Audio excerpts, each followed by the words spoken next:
Hey guys, Steven Martinez with The American Dream. I just want to say a big thanks to all our supporters and fans. It's because of you guys that we're able to keep growing. Having said that, please don't forget to follow and subscribe. It means a lot to us. That's what helps us keep growing. And also, I hope you guys enjoy the next episode. Hey guys, welcome back to The American Dream podcast. I'm here with yet again another special guest, my brother David Gibb, National Sales Director of Legally Mine. Yep.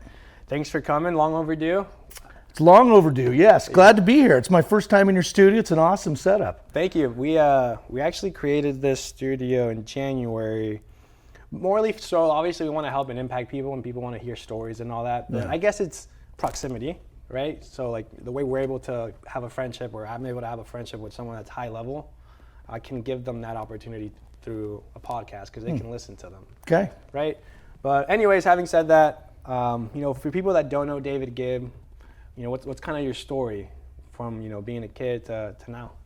Take me being a kid till now, it's quite the span. I'm an old guy. Uh-huh.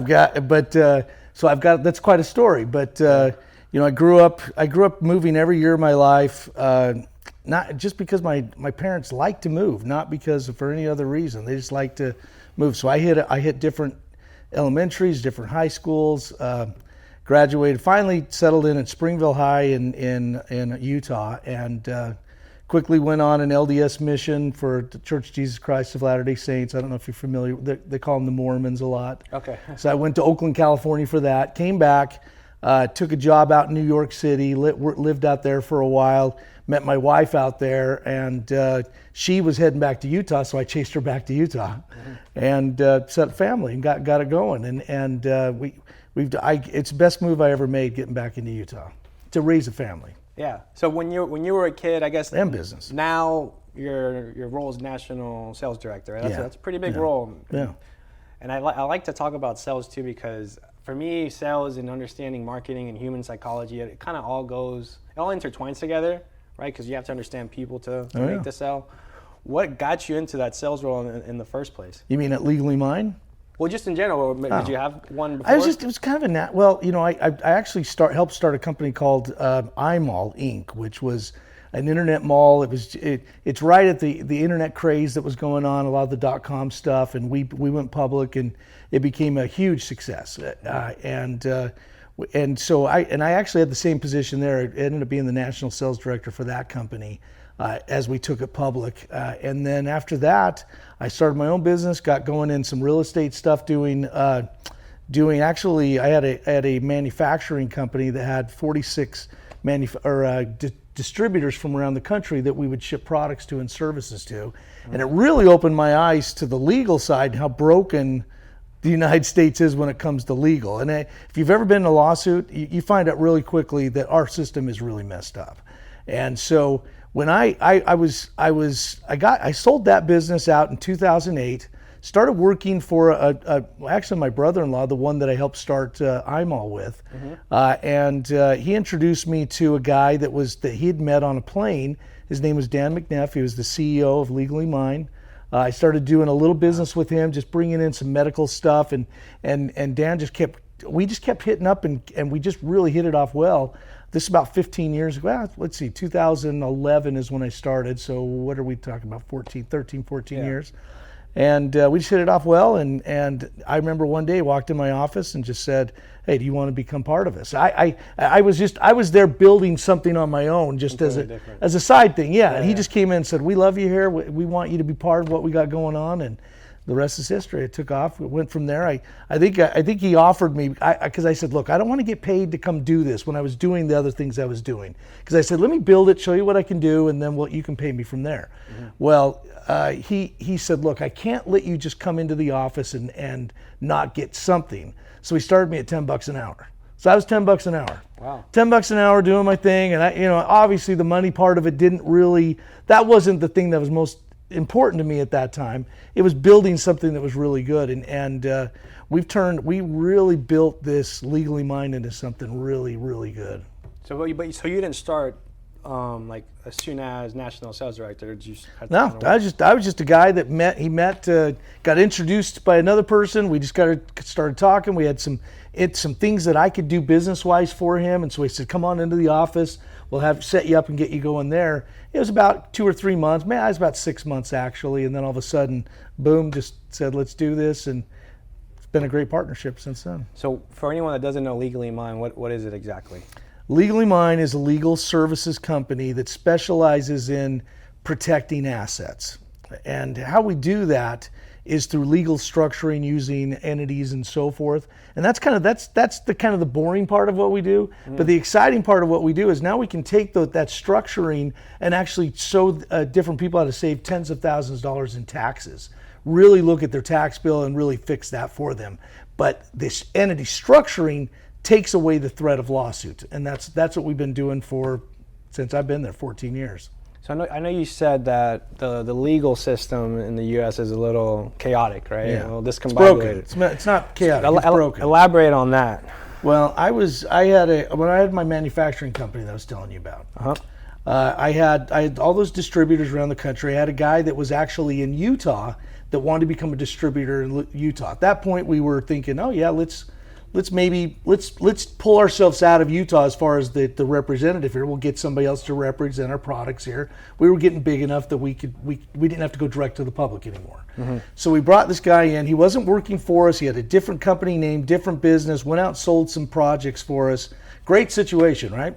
We were like, hey, awesome. Brought in a deal. We did the paperwork. We actually produced the product 2 or 3 months down the road. We ship it to the job site. He pays us for it in full. We're thinking, heck, yeah, great. We got a new distributor here. Well, a couple months later, we get a call from an attorney saying, well, actually, I didn't get a call. I got an attorney walking into my office, slapping down a lawsuit that was not, and it wasn't just my business. Wow. They named me personally. And what happened, I know, right. Yeah. I know your face looks, our system's broken. And this is my first real wake-up call to it. I was like, well, I didn't really do anything. All I did is supply materials. If something happened with this other guy, and what had happened is he'd come and deliver the materials, took the money from them, paid me, and then skipped town. That's what happened. Yeah. Okay, we had no idea about it and so forth. But and I said, well, I'll help you try to find them. And they said, no, that's not good enough. We're coming after you, and we're going after your business. And then I looked at it closely, and they were naming my home or my person as well. So all of a sudden my home's up for it's on the table now. Yeah. And I'm thinking to myself, this thing's got to get over pretty quickly. So I'll go ahead and fight this thing, because my attorney came to me and said, I think I can make it go away for about 30 grand. And I'm like, 30 grand? I'm like, what did I didn't do anything. Yeah. And so so about 6 to 8 months later of finding out what attorney fees are and what you have to pay for these things for something just to get my name off of this thing that I had nothing to do with, cost me about $60,000 on something that I could have spent $30 on to settle it. It cost me double what it would have cost me just to settle out. At that moment, I said, "What the heck? This system is broken. There's a real problem with this." And it really woke me up to it. And if anybody's been in lawsuits before, they understand, because it's not only the fact that I ended up having to settle out at the end, and I won, but I throw quotation marks up, because did I really win? Yeah, time, energy, money. Yeah, and it's the stress that goes into it. Even a frivolous lawsuit, you get named in a frivolous lawsuit, it's probably going to go away, but you're going to have the same experience, and you get the wrong judge in the case, or you get a jury that's against whatever happens in court. You just don't know what's going to happen. You don't want to get to that point, because if you do, you don't know where it's going to go. And then all of a sudden, because they named me personally, they pierced the corporate veil, named my home, real estate holdings, checking accounts. Everything was up for grabs at that point. And that's based on something that was completely outsourced, that had nothing to do with you. I said, "Are you suing Home Depot?" Yeah. Because Home Depot supplied a bunch of the material, like lumber, for that job. I'm the same thing. And they said, "Well, we're not suing Home Depot, we're suing you." So I said, "All right, so let's do it." Legally Mine in this case would pretty much protect your assets if that was to happen. Yeah, if I would have been named in that lawsuit, first of all, they would have come to my office and give me and showed me the lawsuit. I would have said, okay, I would have had my attorney contact them and say, okay, Dave doesn't. First of all, the company was called Advanced Sun Systems. Advanced Sun Systems has no assets. The only thing they have is their customer base. That's it. That's the only thing that's there. I did have 3 months. I would have 3 months worth of operating capital in my account so I could pay my bills and so forth during the lawsuit, but nothing else would come into there. So they look at the company and go, well, there's nothing really to gain here because my equipment, my building, everything was in a different LLC out of my name. Okay, now that's the simplicity of this. Now I know there's ways to break LLCs and so forth. I'm not going to get into we might get into detail here, but anyway, but that's how it would be structured. And then not only would they take care of my business to make sure that it's something that's not going to be able to be named in that lawsuit, take my personal assets, put them in LLCs, family limited partnerships, trusts, and so forth, so that when you get in, when the judge comes in there and says, let's pierce the corporate veil and come after personal assets, there's nothing that can be named there either. So what's the purpose of suing me? That's what you want when they come in and talk to you and say, hey, we want to name you in this lawsuit. You want to eliminate the threat by taking away the motivation. And what do you think the motivation is? To see what you have. Yeah, money, right? They're suing me because of money. Have you ever heard of a homeless person getting sued? No, that doesn't happen, right? Why? They have nothing to offer. Yeah, no money, they have nothing. That's what we're trying to do. What we do successfully is we make you look homeless in the eyes of the courts. And just using the different entity structuring and so forth to do that. Now, it's a lot more complicated and complex than what I just said there, but that's the basics of what's happening. And then you could use that same concept, obviously not just specifically for a lawsuit, but in the case of marriage and divorce, I assume that would. Yeah, absolutely. You know, the CEO Dan McNeff says it's better than a prenup if you get it put into place before you get married and separate all those assets out. Even in a marriage, you can as long as they're separated out. But again, you can use it in that way. So I have a question. So I understand the overall scheme of it, which I think it's great as well, because you need to always look out for, what you created, or, what your business, your family, so on and so forth. Having said that, with Legally Mine and protecting the assets for anyone that's, maybe they don't have 10 properties, maybe they're not multimillionaire, can anyone just use Legally Mine? Like, let's say maybe I have 2 homes. Like, would that pertain to me, or is there a specific client that you look for? That's funny. A lot of people ask me that question because they're like, well, I know, like, they look at like Disney, for example, or some of these big corporations. What do they do for asset protection? Mm-hmm. Well, guess what? They use the structuring we're talking about. And a lot of people say, well, I don't do it because they spend millions of dollars. They can spend millions of dollars on asset protection. Yeah, they can, but again, they use the structuring we're talking about because it works. If you can take away the motivation by just not making it worth coming after you, for example, Disney, at Disneyland, if you go to Big Thunder Mountain Railroad, for example, there was a case down there where a family took their elderly mother to Big Thunder Mountain Railroad. If you don't know what that is, it's a roller coaster. I'm sure you've seen it, or most people know what I'm talking about. When you go right on there's a big sign that says, if you've got back problems, heart problems, if you're elderly, if you don't get on the ride, right? If you're pregnant, the regular liability things. Well, and let's take a step back. Actually, to get into the park at Disneyland, did I have to sign a bunch of liability papers to get in the park? That's a good question. What do I have to do to get in the park? Well, you paid for the ticket, of course. Yeah, I buy a ticket. Yeah. So how do they do this? Because it's like, that's a lot of liability. Well, I'm telling you how they do this. They actually, the family took their elderly mother on the ride. She had a heart attack. They ignored all the signs and everything. They decided to sue Disney. Well, Disney said, let's take a look at the tape.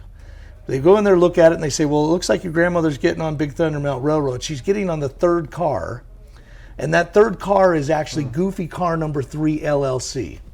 What Disney had done is they said, folks, your lawsuit's not with Disney, it's with Goofy Car Number 3 LLC. That's what caused the lawsuit. And what Disney had done is they divide up all the different cars. There's like 7 cars on that track.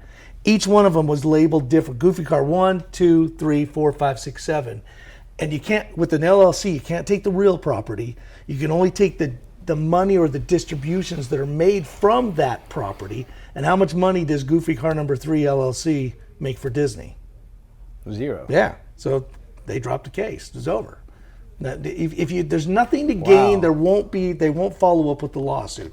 That's how Disney does it. To answer back to your question about who can do this, because a lot of people say, well, Disney's got millions of bucks to spend on asset protection. Yeah, they do, but entity structuring is not that much money. I mean, it's not cheap, but we're not talking hundreds of thousands of dollars. For a good setup for somebody, you can do it for less than $15,000. The entity structuring that would take away the motivation in these lawsuits. And that could be properties, real estate, cars, watches, jewelry, essentially anything. Anything of value. Anything tangible. Absolutely. And your safe assets are one type of asset, which would be your bank accounts, checking accounts, investment accounts, things that aren't going to cause a lawsuit on their own. No one's going to trip over your bank account and sue you, right? But if you get sued, they're the first thing that gets named. So you have to get those into something, an entity that, and what I would suggest is a family limited partnership, but I won't go into a ton of detail on that, but it's something that would actually make it so that when they named you in a lawsuit, they'd look and say, well, I can't get any of the checking accounts and so forth. Those are safe assets. High risk assets, you can't, and by the way, the safe assets you can lump all together. You can lump those all into one entity because they won't cause a lawsuit on their own. But for high risk assets like your home, like your real estate, like your car's a rolling lawsuit waiting to happen, right? Yeah. I mean, you can get it could happen at any time. Well, you can't put those all in the same entity. You have to separate those out. Because if you have them all in the same entity, something happens to one of them, happens to all of it. All of them get named. Yeah, exactly. So you separate those out. That's what you do with your high risk assets. The safe assets you can lump into one entity, and that would protect them because, again, you're protecting from outside lawsuits. So that could also work. Let's say if you're doing transportation and you have a company and you're hauling 18-wheelers from point A to point B, that's another. Oh yeah, very specifically, absolutely. You'd have each one of those trucks in a separate LLC. Yeah. You'd have a holding company that's outside in a state that's actually going to give you good asset protection. But that's how you could do that. Because I had a guy. I was at the Win the Storm event in Fort Lauderdale a couple of years ago. Yeah. We got done presenting, and one of the contractors came up to me and said, "I've got a big company. We're doing a ton of business." He goes, "I don't have any of this stuff set up." Wow. And he goes, just literally like a month ago, and he goes, "This is just going through my head all the time." He goes, "I had a guy with a pallet on the back of a flatbed truck, taking a corner, a bunch of roofing materials. Yeah. Took the corner a little too hard. Pallet flies off the truck, wipes out I think it was like a mailbox or something like that. And he just said to himself, what if that was a family? You know what I mean? He goes, not only would that be a horrible tragedy, but he goes, I guarantee I would lose everything. And I'm like, yeah, you would. Yeah. You would lose everything. Even if it touched the person and the person just went for it, like, hey, let's just sue them. Like, fine, but let me just say it, Well, that's the thing. In the United States, you can sue anybody, anytime, anywhere, for any amount of money. There's nothing you can do to prevent that. You can't control that. Mm-hmm. Can't control the cause of a lawsuit. But what you can control, and you have to control, and we've talked about it already, is the motivation. You've got to control the motivation, because if there is no motivation, what's the purpose of starting this lawsuit? And if you can show them on paper ahead of time, look, there's nothing to gain here. All attorneys, excuse me, I actually got a little scratch in my throat as I was coming in today, but. Yeah, you're good. The passion, I love it. No, this is great information, by the way. I'm learning a lot. Yeah, what were we just saying? It coughed a little bit and I messed me up. You were talking about the personal injury, and if they don't want to, but they can, and you have to pretty much control not the cause, but the motivation. Of the lawsuits. Yeah, because I'll just leave it with that. If you can take away the motivation, you can take away the lawsuit. Stop it before it begins. And it's interesting because I guess in theory this could be applied to any industry. Yeah. No, not in theory. It does. Yeah. If you have assets, that's what it comes down to. I think that's where I was going. Oh no, we did discuss this, but yeah, any industry could definitely benefit from this. Mm-hmm. Not even business, individuals, even W-2 employees that have assets and have homes and rental properties and so forth. Those type of people are big targets. You need to take that target off your back, and you do this by structuring yourself. Man, that's a great point. I need to connect you to Tony Flottam. Tony Flottam has over 200 properties. He's speaking. I don't know. Have you met him yet? Oh no, you were. You don't know. Was he at the meeting that we went to? He was on here last time. No, Okay. but I know you left early, but he came later. I'll connect you to him, dude. This guy has tons. Well, I'm hoping he's got good asset protection, but if he doesn't, we can definitely help him out. But and a lot of times, what I find with a lot of guys, even the savvy investors and people that really understand this stuff, is there's holes all over in what they're doing, either in the language or the state that they're putting them in, and so forth. And and it's just, you just have to be really careful with all those things, and that's what Legally Mine can do for you, is really watch that and manage that. So that number one, you're in the right state where you're going to get the right protection, but secondly, make sure that the wording inside your documentation is correct. That's amazing. One of the things that I know when we first spoke, you told me most of the clientele base is in the medical field, correct? That's, yep, 99, probably 95% of our clients are medical. So I guess for anyone, hearing about this and they're interested in what Legally Mine has to offer, what's a story that maybe you've heard of or witnessed, when a client hey, what if they're like this, hey man, okay, cool stuff, but I don't need it, I'll be fine. You know what I mean? I don't need the insurance, or when you get the extra 2-year warranty, I don't need it, and then boom. Yeah. Guide me through a story where, someone needed that and then they were lucky. You don't have to go into all details, well, we get, because we're in the medical space, uh-huh. and we have over 14,000 clients that are medical clients. Wow.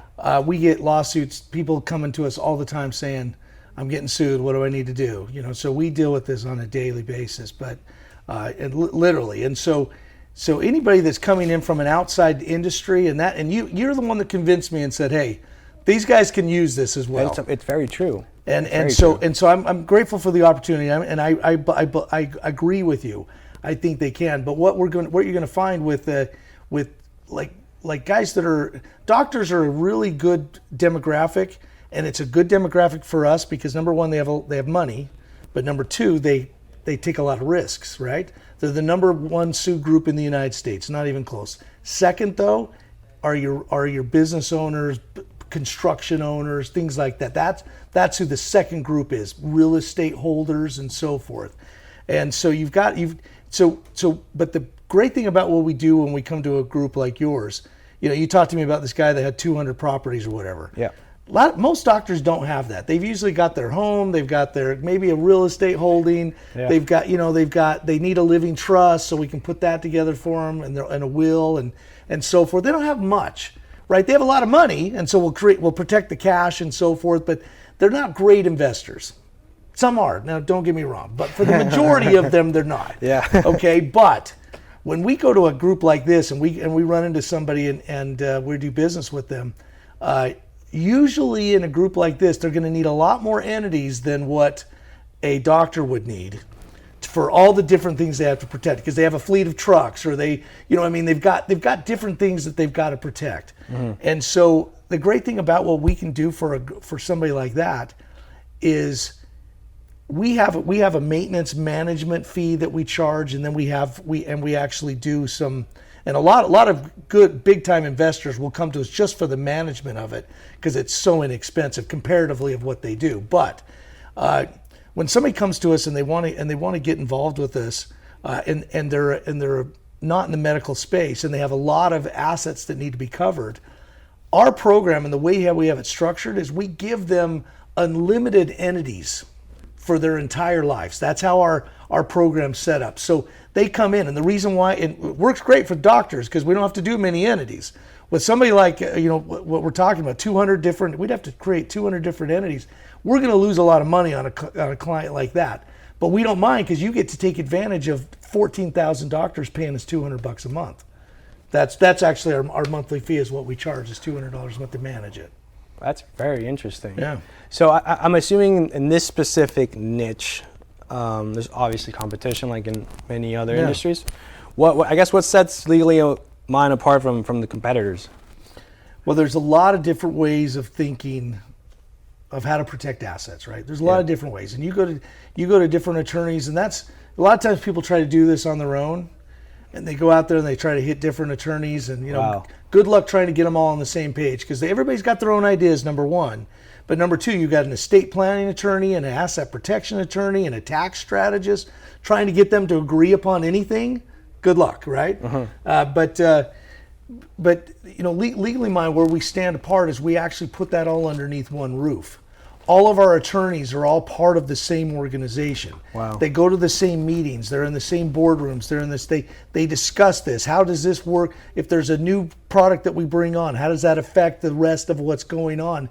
They debate that and work through it all and come up with the strategy before we even get to the point where we're presenting it to the public. But number one, it's going to take away a lot of the frustration. Okay, that's what sets us apart, because it's a one-stop shop. You come in, you get to do that. Peace of mind. Yeah, well, that comes along with it. You can get peace of mind from another attorney. You're going to spend probably a lot of money and a lot of frustration is what we find. But then our value is second to none because of how many clients we have, and we can actually do some things for people that a boutique law firm is not going to be able to do, because they're dealing with small numbers. They charge a lot of money for small numbers. Our model is different. We have a lot of clients, and we charge a little bit of money for what we're doing, relatively. You know what I mean? And so that's where we really stand out. Is really give the customer a one-stop place. We manage everything for a reasonable price. And then we and in 14 years that we've been doing this, and I can say 14 years, but I can actually go back to the 1960s, because this is when this all was put together. In the 1960s, there's an attorney named Jay Minton. He's the father of asset protection, wrote the book, Cover Your Assets. It was a New York Times bestseller for years. Wow. But he looked at all this, and he's the one that started to create asset protection as a model for protecting assets. He's done since 1960 when he first put it into place, and this has all gone through different court levels too, to finally go into the Supreme Court in 1974 is when the Supreme Court ruled in favor of the strategies I'm talking about. Wow. So it's been proven in the Supreme Court. It's been proven with 14,000 clients over 14 years, plus all the people he was doing business with before, back into the 60s. In that much time, we've only had one case ever go to court, okay? And not one person's ever lost a dime using our services, but only one had to go to court. And the reason why they had to go to court, to be honest with you, was just this last year. It was a doctor who was, if we'd have known what they were doing, we wouldn't have signed them up. Okay, we just assume people are honest in their, in their dealings. But what he was doing plastic surgery out of a warehouse. Oh gosh. Completely messed it up, completely botched. It's a blindside. Yeah, it was completely botched it and so forth. He got sued. He should have been. It was a gal who did it. Wow. She's the doctor. She got sued, and she came to us and said, "Can you help us?" And we took a look at the case, and we're like, "Oh my goodness, you really messed this up." But we weren't able to keep it out of court. But at the end of the day, that person, they got a $13 million judgment against them, which they should have. And they didn't have to pay a dime. Mm-hmm. And even somebody that made a mistake that was actually a legitimate mistake, using the structure we're talking about, won't end up in a situation where you have to pay anything out. Now, we don't like that story that much, because we hate the fact that somebody got injured on that. But what it does show is what we're doing actually works. And like I said, because we deal with medical professionals for the most part, and lawsuits are coming in every week from that group, because they get sued more than anybody. Wow. Not to have one go to court, only one go to court, pardon me, not have one pay a dime. Not one has paid a dime in a settlement or in payments in a lawsuit, because of the way they're structured. So I want to talk. So I have two questions. Just kind of thinking with what you're saying. I've noticed a lot of people, when it comes to asset protection, they'll say, well, in the case of, I guess, of a marriage, prenup, right? Yeah. Or in the case of a business, a trust fund is one of them as well. I guess in this case, for people that don't know or aren't educated, because I think this is a very specific niche that people just don't have that opportunity to really understand it that much. What's the differences between those? Why do this? Why go this route instead of that route? Well, I would go back to what I just said. It's 40, 50, 60 years of actually using these strategies. Mm-hmm. Like I said, a lot of attorneys can come up with different ideas, but have they been really tested? When Jay first started putting these strategies together, they were just a theory. He didn't know. Wow. Until it went to court. And then when it went to court, And quite frankly, at the lower court levels, the judges kind of frowned upon what he was doing because that's all he was just trying it in court and just said, I don't think they can come after this structure. And what the original structure was using a family limited partnership. And generally in the United States, if you want to have total control of a company, what percentage do you have to own? 51. Yeah, 51%. Well, with a family limited partnership, you only had to own 2%.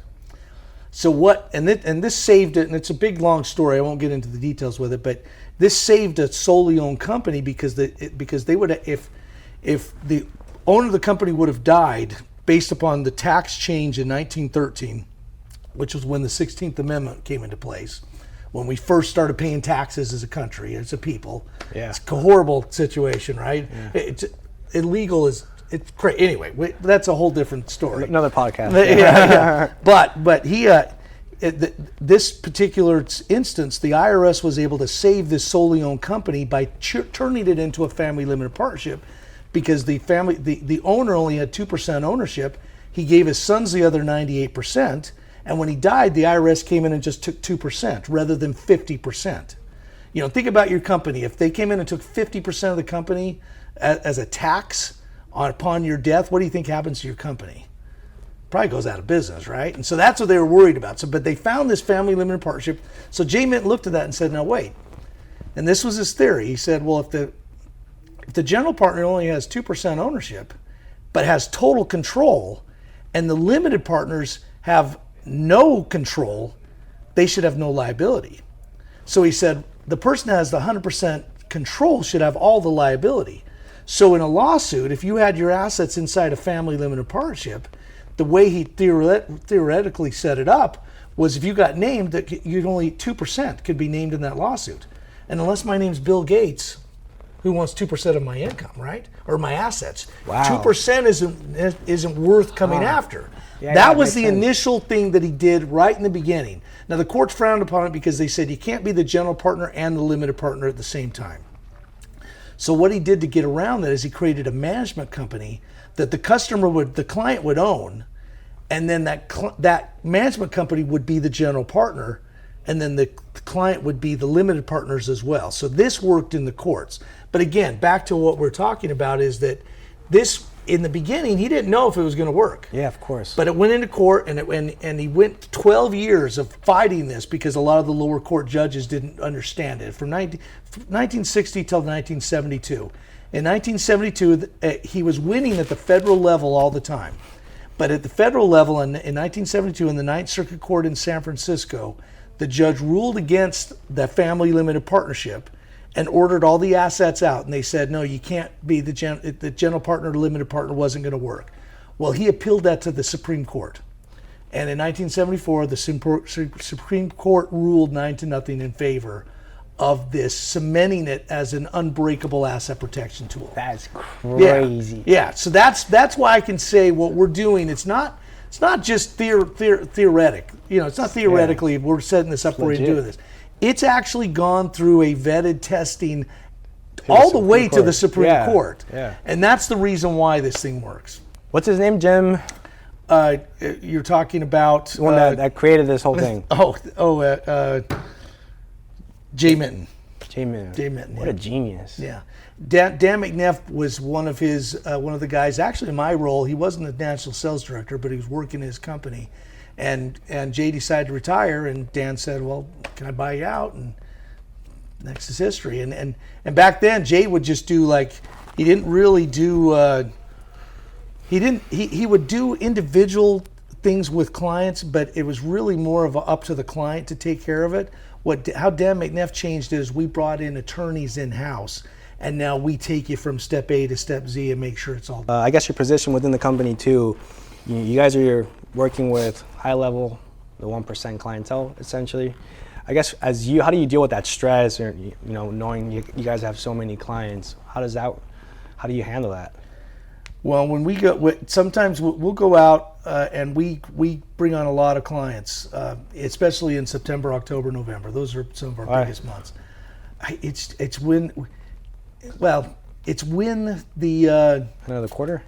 No, it has to do with meetings that we actually set up. Okay. It just happened to be the time of the year that it's really big. So when we come in there and we bring in all these clients, yeah, it is like you look at it and you go, oh my gosh, there's a ton of clients. Now I don't fulfill on this. There's people that are way more knowledgeable than I am about this that are going to fulfill, including all the attorneys and so forth. We have over, as far as support staff, attorneys and their support staff and so forth, over 50 people that's all they do. Okay, is fulfill on that. And yeah, there is an element of stress on that when it comes in there and so forth, but we've got a really good system that's set up, and we put them into a portal and we can follow progress. They can see where they're at all the way along. So really, to answer your question, there's not a ton of stress. I'm not too concerned about that because I know we're going to get it done, number one. Number two, I know that once they get it done, they'll never have to worry about deal with lawsuits ever again. Beautiful. Yeah. I know we're a little close on time now, but to kind of end it, I guess what's the projection or the end goal with Legally Mind?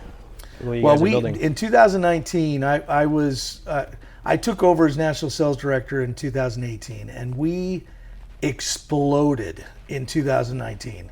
Just went crazy, and then COVID came along, and it kind of it shut us down completely. But we had a good, solid customer base that some of the tax strategies we were doing with them now actually paid out.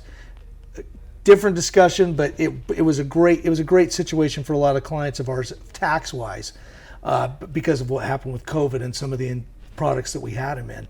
But where was I going with projection this? With Legally Mind. Projection. We decided at that point when we came out of COVID, we actually sat down and I went to the CEO and I said, how much do you want me to take this? Do you want me to really take this big, or do we want to keep it boutique and smaller and be able to control and so forth? And we set our goals, and we have a number that we have set, but it's nowhere near what it's 1/3 of what we were bringing on back in 2019. And it's the reasons we can give a better service to the customers as well. And it's a good model. We have a close-knit group of people that we can control the employees, because you don't want a ton of turnover either. You want to build and if the bigger you get, it's tougher to hang on to people. So we kept it smaller. 50 to 100 employees is a good spot for us. People love working at Legally Mind. We do a lot of fun things with them as well. And love it. So anyway, and it's been great. It's been a good situation. That's awesome, man. Do you have any closing statements for anyone watching, anyone just wanting to know a little bit about you perhaps, or about Legally Mind in general? I don't know. I mean, as far as it goes for me, I've got 5 kids. Mm-hmm. Most of them are grown now. They're in their 20s. Nice. I'm an old guy, but I've got young, man. still got a kid at home, a boy at home playing football, and I coach and do some stuff like that. Uh-huh. I love water sports. As far as love going on a surf boat and get me on a surfboard, get me surfing behind a boat and just having a good time doing that. I really do enjoy hockey, football, sports. I really enjoy life, to be honest with you. Beautiful. Enjoy life and protect your assets. That's right. Absolutely. Boom. Right. Thank you so much, man. Hey, you're welcome. This was incredible. I love the knowledge. It's amazing. Thank you guys so much for this one. I'll see you guys in the next one.